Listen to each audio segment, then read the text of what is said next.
Welcome to Personal Pension Radio Podcast, where you get unconventional insights into retirement and lifestyle design that actually work. You don't have to settle for the same tired Wall Street advice. Break away from the herd and learn how to achieve the retirement lifestyle of your dreams.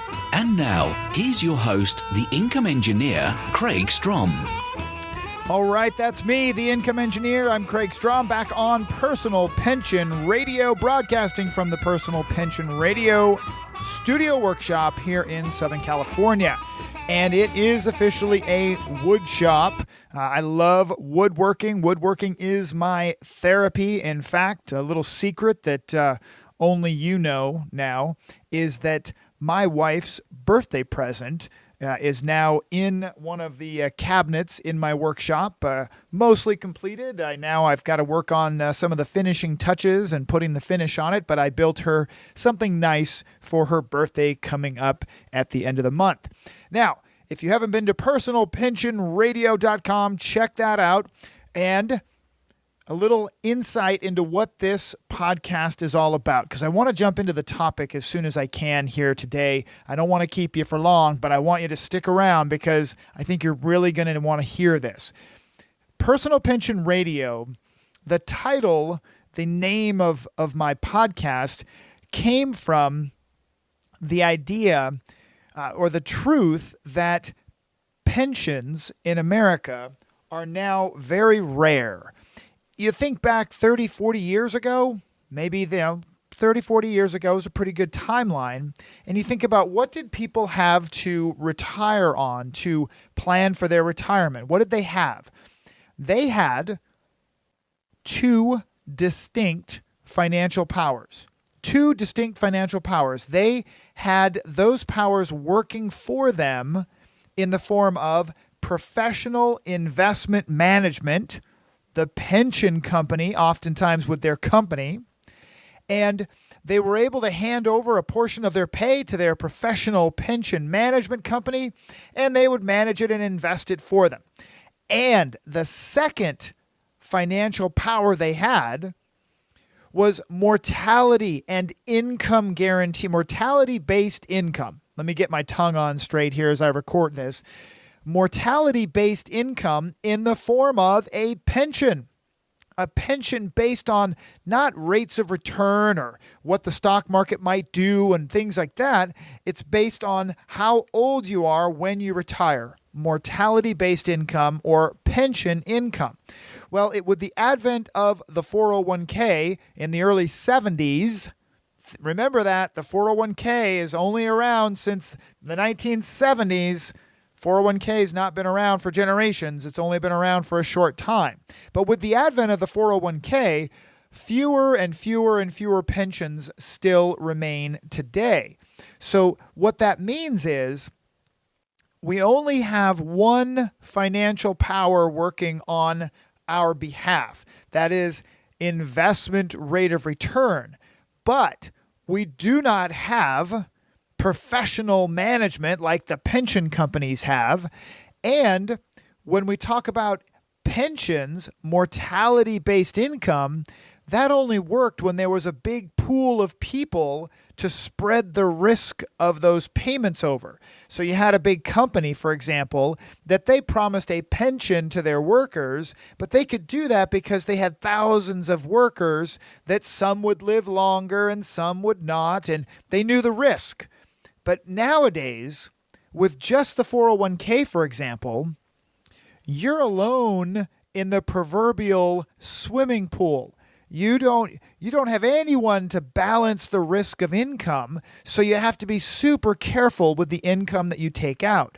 So Personal Pension Radio, the title of my show, came from this idea that if you build and design your personal investment assets, your retirement assets correctly, if you build your business assets correctly, and you have a plan, you can actually put yourself in a position to design and enjoy your own personal pension in retirement, to reduce or eliminate the risks of running out of money in retirement, to eliminate this idea that you might be subjugated to this 4% withdrawal rate that's been pitched for 30 years. The idea of having a personal pension is attainable. It's just not going to happen with a product. So that's what I want to remind you of. Personal Pension Radio, driven by this idea that if you build it correctly and design it and engineer it correctly, you can have yourself a personal pension retirement, one that has more income, better lifestyle, more security. But it cannot happen with a product. Investments, annuities, real estate, life insurance, Roth IRAs, 401ks, none of these things by themselves will help you optimize your retirement income. None of those things by themselves will help you get to that maximum retirement lifestyle that you might be dreaming of. So if you're like some people who have been calling me recently, thank you to those who have gotten in touch with me and reached out for a connection from listening to this show. If you have been one of those people that bravely went out and asked a financial planner or went to a retirement income calculator online and you plugged in your numbers, if you're one of those folks who went there and plugged in your numbers and said, "What is that? That is a really low number. I can't retire on that. I'm going to have to work until I'm 110. Well, I'm here to tell you that you don't have to settle for the Wall Street mainstream advice. The Wall Street advice has proven to be extremely disappointing for millions of Americans retiring. I'm here to tell you, you do not have to live with that. I'm here to turn the light back on at the end of that retirement tunnel. You just have to be willing to stop following conventional wisdom. Unfortunately, conventional wisdom has failed so many retirees when it comes to giving that lifestyle, that retirement dream that was promised. So my goal, my mission in life is to actually deliver, to help you achieve that retirement dream that Wall Street has been promising for all these years. They're just not delivering it. Now, before I forget, I am not an attorney. I am not a certified public accountant, but I am a certified financial planner professional. All that said, please don't act on things that you hear on this show as if you've heard financial advice specifically for you. And especially, dear goodness me, please do not act on things that you hear from financial entertainers on the radio, on TV, and podcasts. Financial entertainers are people like Dave Ramsey, who has no financial licensing, no oversight, no one watching out for the general public to make sure that that's good advice that you're hearing. Please meet with a qualified financial planner. I would encourage you to meet with a certified financial planner, someone who's really gone the extra mile, worked hard to achieve that designation. And most definitely, I would love you to meet with me, but don't take anything you hear on this show and act on it. Contact me instead at personalpensionradio.com or go to my LinkedIn page. You can find me, Kraig with a K, Strom, S-T-R-O-M. If you type that into Google, you'll find me on the first 5 or 6 pages of Google. So you can find As the World Turns in Kraig's Life right there. Now, on with the show. First segment, Watch Your Step. Now, speaking of Dave Ramsey, this popped up in my news feed, and I had one of those moments where I ended up kind of getting down a little bit of a rabbit trail, and there was an email solicitation I'd received in one of my email accounts, and it said, you can't retire on the 401k, basically. It was really intriguing, of course. I study and speak on retirement income and retirement planning all the time, so I was naturally grabbed by a headline speaking of 401k, and I wanted to know more. So the name of this article, this headline in the email that caught my attention was, Why Your 401k May Not Be Enough for Retirement. Well, you've heard me say that. If you've listened to this show enough, you've heard me say that multiple times, that 401k alone is not the answer to retirement. You would think that it's the end-all be-all by most marketing material that you hear, but it's not. So I jumped on that, and that took me to, I didn't realize it at the time, but that email, that article was at Dave Ramsey's website. So DaveRamsey.com, one of his endorsed local providers, an investment advisor of some kind that wrote an article here, and it brought me to DaveRamsey.com. So that's how that's where the connection came from. So now, while I'm there, now I'm not going to rehash this article, which is, for me, it's really a duh. Of course, you can't retire on the 401k. But I have to admit, it is the first time that I'd really seen any contrary type of information from the Dave Ramsey team. Because if you listen to Dave Ramsey, 401k and IRA, that's the best thing ever. But here's a very bold article, or a bold title saying, hey, it may not be enough. And they go on to say that if you can't put enough in your 401k, then maybe you should get a Roth IRA. Well, Roth IRA sounds good until you make too much money and then you can't put money in a Roth. So these are, again, I'm not going to rehash things with the 401k because it was an interesting connection. So I just want you to know where the connection came from. I'll keep a link to this article, of course. And if you want information about it, just go ahead and send me contact through Personal Pension Radio or find me on LinkedIn. Send me a message. I'll send you a link to this article. Now, the reason I connect the dots is that while I'm there at Dave Ramsey's website, another article catches my eye. And if those of you listen to the show, I am a car guy. I run a weekly car show. I have my car dealership license. I like cars. So I like to actually make money on cars. So, but I also have a car show so I can enjoy other people's cars, and then they take them back to their garages and pay for all the maintenance and insurance. Now, this headline or this title, Drive Free Cars, on Dave Ramsey's website or in one of his connected sites, caught my attention. Drive Free Cars. Now remember, we are in the Watch Your Step segment because and Watch Your Step is a reference back to my younger days in Maine and sometimes working on the farm. You'd really have to be careful where you were stepping. You might put your tennis shoe down into something that's way deeper than your tennis shoe, if you know what I mean. And if you're unlucky enough, like I was several times, you will pick your foot back up and you will not have a tennis shoe on, right?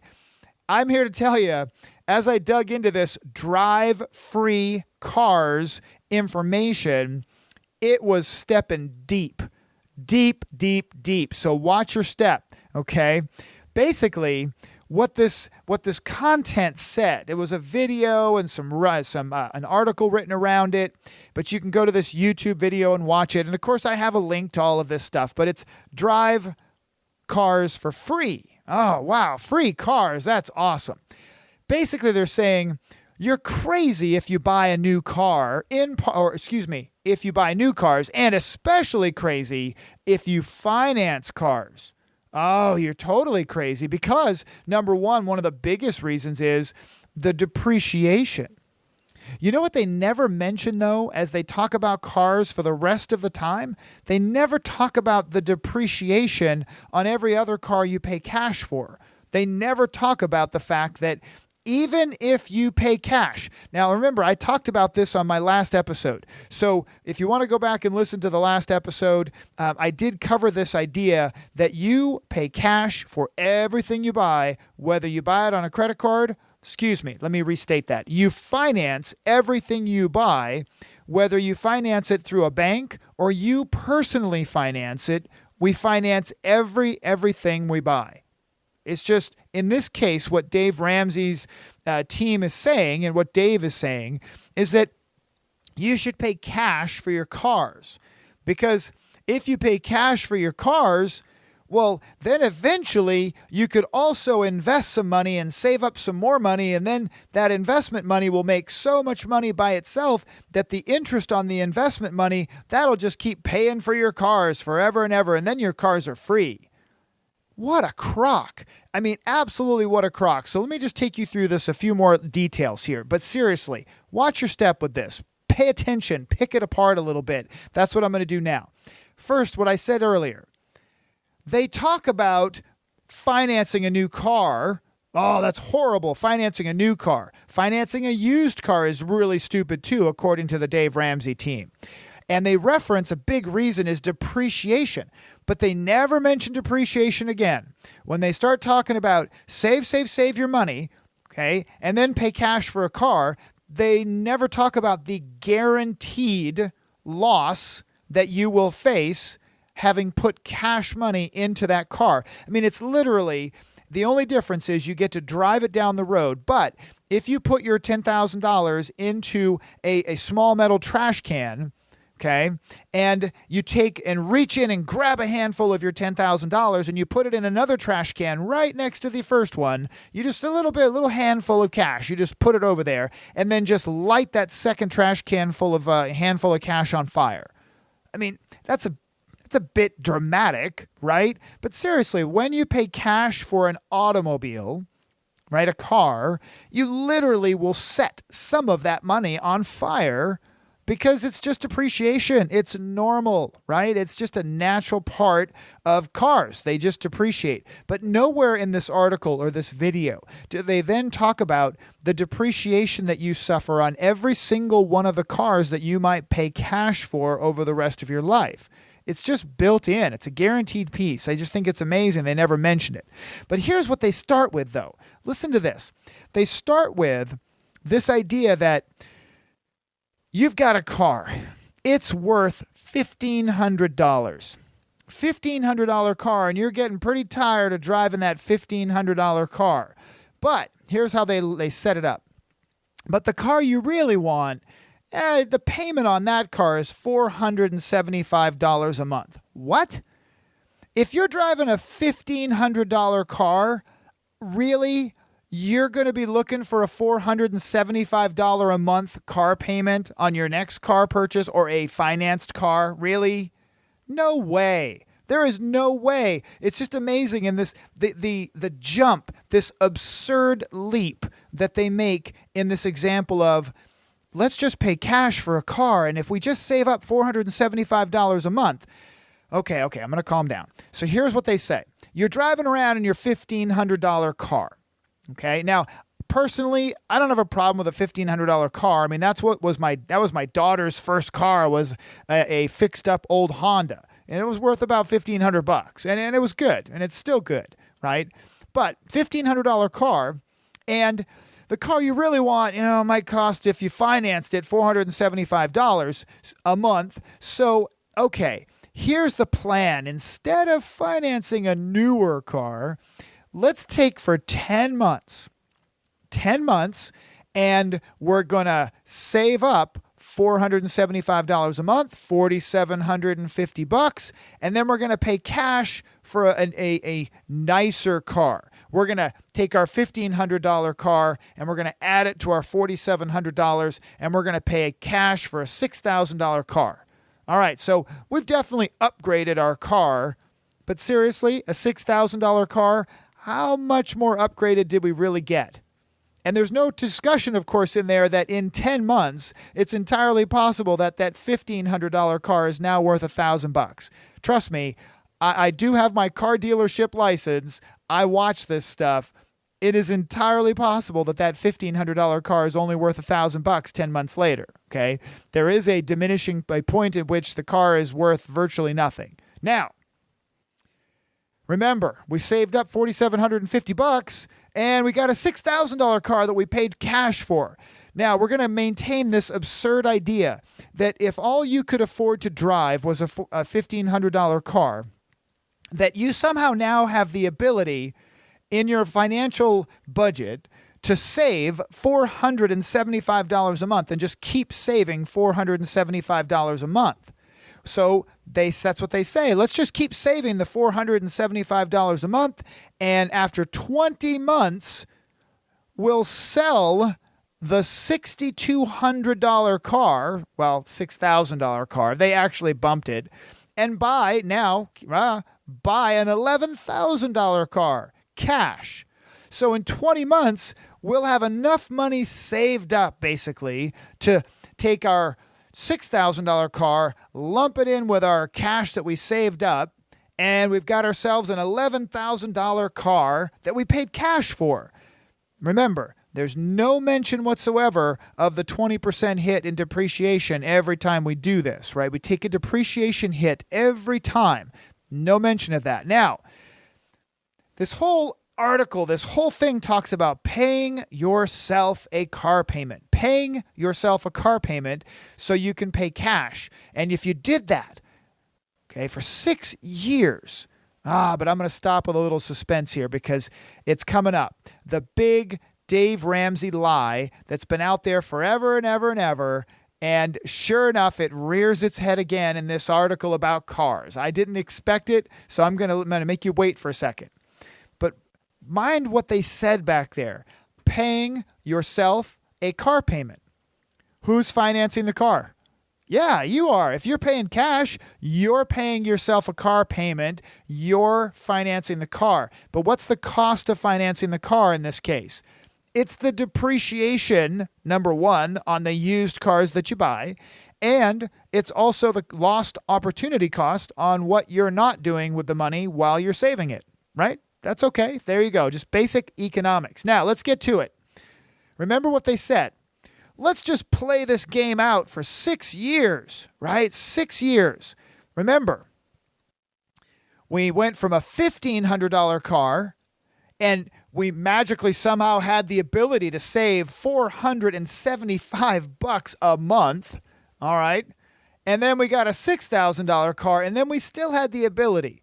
Life hasn't been difficult at all. We still could save $475 a month. We can afford rent. We can afford groceries. We can afford a little entertainment. We're doing okay, right? All these absurd ideas, right? But, gosh, I'm getting getting all riled up. Here we go. Pay yourself a car payment so you can pay cash. Do that for 6 years. And then the video portion quotes, if you did that for 6 years and you saved the $475 a month and you got an average rate of return, what did Dave Ramsey say? What does he always say? The stock market gets an average rate of return of 12%. There it was. I hit myself on the forehead when I heard it. Another reference to Dave Ramsey's just bold lie that the stock market average rate of return, 12%. Oh, just kills me. But then this whole article goes on to use the 12%. Now listen to this. It gets even crazier. That the interest on the investment account after 6 years at $475 a month in savings, that the interest on the account will eventually grow up to pay for the car. It'll pay for the car every X number of years. And then they went to this ridiculous, do that for 40 years,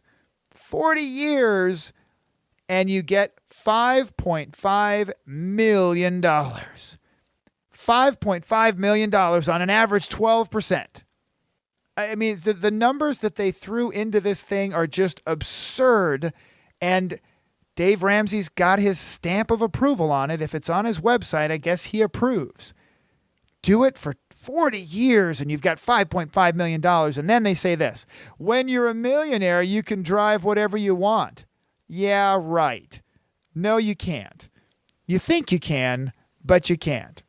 There's no talk, of course, of income in retirement. Just retire and be rich because you started with your $1,500 car and you worked your way up. Now, full disclosure, I want to make sure you understand this. I am not saying at all that it isn't a good idea to flip your way into a better car, to buy your cars really smart.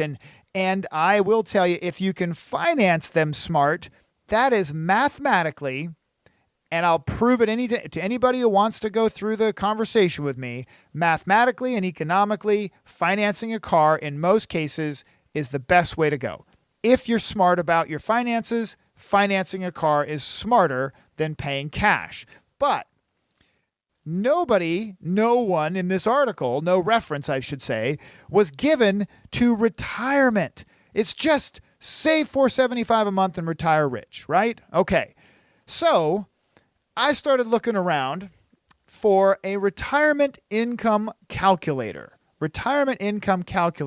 Now, this was actually pretty random. Just a interesting point. This is actually a random search, and I threw in retirement income calculator, and sure enough, I was able to get one of Dave Ramsey's endorsed local providers. Now, what that is, for those of you who don't know, Dave Ramsey has a service that he charges money to financial advisors to be part of his endorsed local provider network, and then he charges those financial advisors to give them business leads. So Dave has a fantastic business, respected a great deal. Truthfully, he's got a great operation, and that's just another revenue stream. So that's what an endorsed local provider is. So I have the link to this particular retirement income calculator. It just so happened to be I was able to find one very easily that comes from an endorsed local provider, and that's very important. An endorsed local provider for Dave Ramsey. So I get to this retirement income calculator, and here's what the calculator asked for. Let me make sure I back up. Right next to Dave Ramsey's picture is this disclosure on the calculator. It says, due to increasing life expectancies, many are concerned they may outlive their retirement savings. Use this calculator to help determine when your retirement savings account may be depleted given a specified monthly income target. Okay? That just doesn't sound terribly exciting, does it? Use this calculator to find out when your retirement savings account may be depleted given a specified monthly income target. Well, that is what a Monte Carlo simulator is all about. Given a specific set of circumstances, how likely is it that your income will last? So here's the criteria that I put in. I put in that I want $15,000 a month when I retire. Now, some might be thinking that's high, some might be thinking that's low.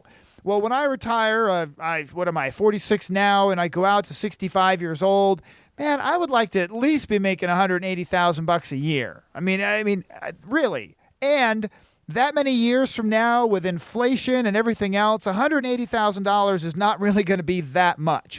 And I put in $4,000 a month from Social Security because I don't have a pension from a company. I do have a plan to build a personal pension, but I'm using this as an example. So I plug this in. Now, there's a spot in this calculator to put in, what is your investment return? What's your investment return going to be in your retirement years? And there's a little question mark next to that.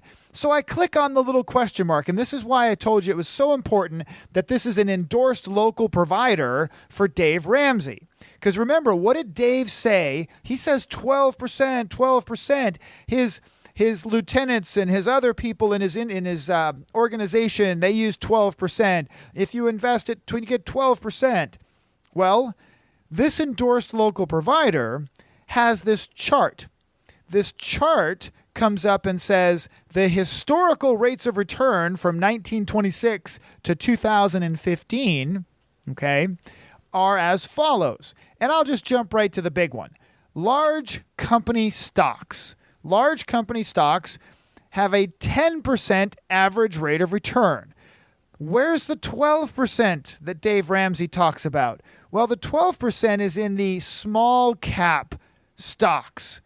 Well, small cap stocks are companies like Walmart, when they were young and growing rapidly, that was a small cap stock. But small cap stocks are considered to be more risky than large cap stocks. So if you follow Dave Ramsey's complete set of advice, he suggests that you invest over a variety of different allocations. So you're not necessarily going to have all your money tied into one thing. So maybe you have bonds and large caps and small caps, but the reality is that the 12% average rate of return doesn't exist unless you go all the way back to 1926 to calculate your averages. It doesn't exist anywhere that I know of in the last 20 to 30 years. You can't do that 12% average rate of return. It doesn't exist. I just thought it was funny that one of his own endorsed local providers doing a retirement income calculator example puts a chart in there that says, whoa, there's only one way to get a 12% return. You just have to be invested from 1926 to 2015. You just have to have that happen. No big deal. Right? All right, now onward. The calculator, I put in the default rate. What do you think the default investment return or income rate was? What do you think? If you've listened to me long enough, you'll know. 4%. Sure enough, the default income or return rate on this investment account, this investment calculator, was 4%. So I put in there that I had $2 million on the day I retire, and I hit calculate. And the calculator comes up and says, you will be broke in 17 years into retirement. Okay, so I put in $3 million. I just bumped it up by a full $1 million. I could be broke in 27 years. 27 years. So if me or my wife decide to live to 95, or heaven forbid we live longer, too bad, you'll be broke. So you would have to take a major cut in pay over time, right? And let me ask you this. If you had, as Dave's video in the article about driving a car for free, if you had $5.5 million, like the video suggested, it's so funny that you pay cash for cars and you got $5.5 million. Would you be content to live only on $180,000 a year? Seriously, think about that.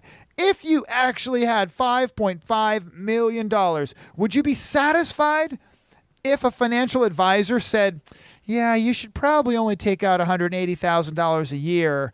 Yeah, that's probably all you should take out. But wait, I got $5.5 million. Yeah, but we don't know how long you're going to live, so you got to be really careful. So I tested it. What if I wanted to take out just $100,000 a year more? What if I wanted to take out $288,000? And remember, everybody might think, well, some might think, wow, that's a lot of money. Well, not really. When you add 15, 20 years of inflation to it, $288,000 doesn't spend like $288,000 today, right? But what I did on $5.5 million is I ran the same number and sure enough broke in 27 years according to this calculator, right? Broke in 27 years. Folks, if you have not found your own retirement income calculator, find a Monte Carlo calculator. Go to Vanguard, do the retirement nest egg calculator. Do that sooner than later. Seriously, folks, because you need a wake-up call. You need to know what the Wall Street advisory machine is out there and is going to tell you for retirement so that when you get upset by that, you contact me and I will help change your world. I will make it, I will totally change that retirement income picture, but you've got to know. So I encourage you to do that. Go out there, check one of these retirement income calculators. When you find the number and you don't like the number, contact me. I will turn that light on at the end of the retirement tunnel. Now, let's move on. Enough about paying cash for cars to retire as a millionaire. Oh, that is hilarious. Now, This actually came from a friend of mine, a business associate, who asked me this question. They heard me talk about this, and I had promised that I would talk about using a reverse mortgage for long-term care planning. Reverse mortgage for long-term care planning, okay?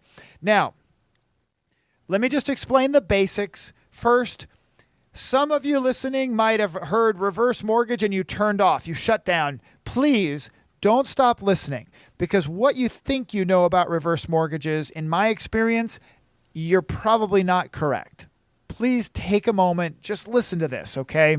So reverse mortgages are very different than they were many years ago when they first came out. They have really changed the program, put in all kinds of great protections for senior citizens, and that's a key point. Reverse mortgages are really only available if one of the people, usually spouses, in the home is at least age 62. Now, you can get, some people don't know this, today you can get a reverse mortgage. If the wife is 58 and the husband is 62, you can still get a reverse mortgage, okay? Most people don't know that. But generally, it's available for people older than 62. And unlike a forward mortgage where you're making monthly mortgage payments to the bank, if you have a home that's paid off or almost paid off, you can actually get a reverse mortgage where there are no mortgage payments, but the interest that you would have paid is added to the loan. So the reverse mortgage grows while the forward mortgage goes down. Now, why would anybody want to get a reverse mortgage? Well, I've talked about it before, so very quickly, my mom has a reverse mortgage, in part because my dad died at 58 years old from cancer, and he did not have enough life insurance despite his certified financial planner's son trying to get him to buy more life insurance. But he just couldn't be convinced. And at 58 years old, cancer got him. Well, my mom wasn't able to own a home anymore. She really basically had to rent for a while, and sad to say, but thankfully there was a pretty hardcore recession in 2008, 9, 10 area, and we were able to, working with myself and my mom together, I was able to help her bridge the gap and buy a home. And then a few years later, she was able to get a reverse mortgage on that home and eliminate her monthly mortgage payment. So essentially for my mom, she was able to stop paying rent. My mom does not have a mortgage payment anymore. And the alternative would have been that she would have had a rent payment for the rest of her life. So by getting her into a house and then paying down the regular forward mortgage again for a while, we were able to get her to a point where she could qualify for a reverse mortgage. And now she essentially lives rent-free. So it changed her world dramatically. Now, some folks will take a reverse mortgage on a home that is completely paid for, and they will use that to travel.